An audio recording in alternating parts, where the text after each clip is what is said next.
48,600 ধর্ষণ মামলার এখনো তদন্ত হয়নি, সমস্ত পেন্ডিং হয়ে পড়ে রয়েছে। রাজ্যের ঘোষিত কর্মসূচি অনুযায়ী বুধবার পানপুর বিডিও অফিসের সামনে অবস্থান বিক্ষোভে যোগ দিয়ে এমনটাই দাবি করলেন মহিলা মোর্চার রাজ্য সভানেত্রী ফাল্গুনী পাত্র।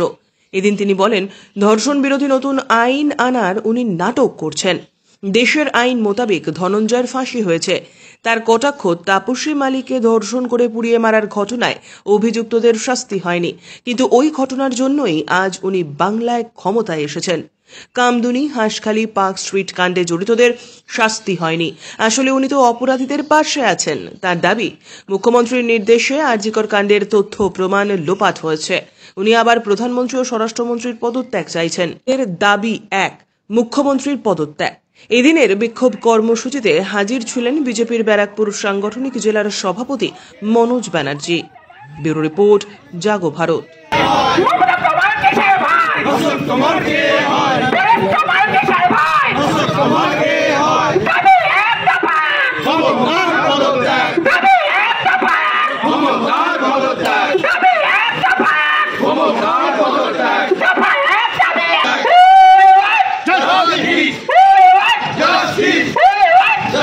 তার কেউ নয়, বারবার তার বাবা মা বলা সত্ত্বেও যে আজকে বডিটা রেখে দিন, তারা রাখেনি।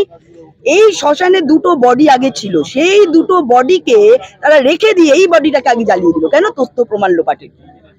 এবং এই সেমিনার রুমে যে এত ব্যক্তি সেখানে দেখা যাচ্ছে, সেটা কিন্তু পরবর্তীকালে বেরিয়ে এসছে। এটা কিন্তু কোনো পুলিশ, কোনো তদন্তকারী সংস্থা, কোনো হসপিটাল কর্তৃপক্ষ তারা বলেনি। তো স্বভাবতই প্রত্যেকটা ক্ষেত্রেই আমরা দেখতে পাচ্ছি যে সমস্ত এই ধরনের ক্লুগুলোকে তারা নষ্ট করে ফেলেছে এবং তথ্য প্রমাণ লোপাট করার চেষ্টা করেছে। এবং 14 তারিখে যেভাবে আরজি করে হুলিগ্যান্সটা ঢুকে গেল। আপনারা জানেন, আমরা ভারতীয় জনতা পার্টি যে কোনো প্রোগ্রাম করতে গেলে আমরা ধর্ণা করি, আমরা মিছিল করি, আমাদের হাইকোর্ট থেকে পারমিশন নিতে হয়। এবং নবান্ন অভিযানের ডাকে আপনারা দেখেছেন ছাত্রছাত্রীদের, তাদের বাড়ির গার্জেনদের কিভাবে আটকে রেখে মার্ডার কেস পর্যন্ত দিয়েছে। অথচ 14 তারিখে যে হুলিগ্যান্সটা ঢুকলো, যে সমস্ত সেমিনার রুমের কাছে বা 3 তলায় উঠে, মানে 3rd ফ্লোর বলেছে, ওটা বুঝতে পারেনি যে ওটা 4th ফ্লোর। ওরা 3rd ফ্লোরকে একদম তছনছ করে দিয়েছে, ইমার্জেন্সি ভাঙচুর করে ফেলেছে। সে তো আপনার ট্যাক্সের টাকায়। তো তাদের কাদের ধরেছে, তার বিষয়ে তদন্ত কি করেছে, তার বিষয়ে কই সুপ্রিম কোর্ট গেল না? তো ছাত্র আন্দোলন যে করেছিল তাকে সাজা দেওয়ার জন্য সুপ্রিম কোর্টে গেল।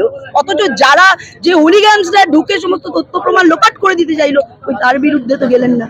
অর্থাৎ বারবার করে দোষীদের যে বাঁচানোর চেষ্টা, স্বয়ং মুখ্যমন্ত্রী, স্বাস্থ্যমন্ত্রী, পুলিশ মন্ত্রী, তার নেতৃত্বে, তার নির্দেশে স্বভাবতই আমরা সমস্ত প্রশাসনের বিরুদ্ধে আমরা এখানে ধর্নায় বসেছি। এবং আপনারা জানেন 48,600 কেস আছে, পেন্ডিং কেস, রেপ কেস, যে কেসের তদন্ত আজ অব্দি হয়নি। ফাস্ট ট্র্যাক কোর্ট এখনো সেইভাবে চালু হয়নি। তাহলে মুখ্যমন্ত্রী কি আইন আনছেন? এই যে বিধানসভায় কাকে নাটক করছেন, কাকে বোঝাতে চাইছেন? এবং ন্যায় সংহিতায় যাবজ্জীবন কারাদণ্ড এবং সর্বোচ্চ মৃত্যুদণ্ড অর্থাৎ ফাঁসি সেটা আছে। এবং আপনারা জানেন এর আগেও ধনঞ্জয়ের ফাঁসি দেওয়া হয়েছিল। যদি আইনের প্রভিশনে না থাকতো তাহলে কিভাবে দিল? তার মানে আপনারা দেখতে পাচ্ছেন। এবং আরেকটা বলি, যে তাপসী মালিককে নিয়ে তিনি এই সরকার পরিবর্তন করলেন, যে তাপসী মালিককে রেপ করে পুড়িয়ে দেওয়া হলো, তাকে যারা হত্যা করলো তাকে শাস্তি দিয়েছে মুখ্যমন্ত্রী? বলুন তো, হয়েছে শাস্তি? আপনারা শুনেছেন কেউ?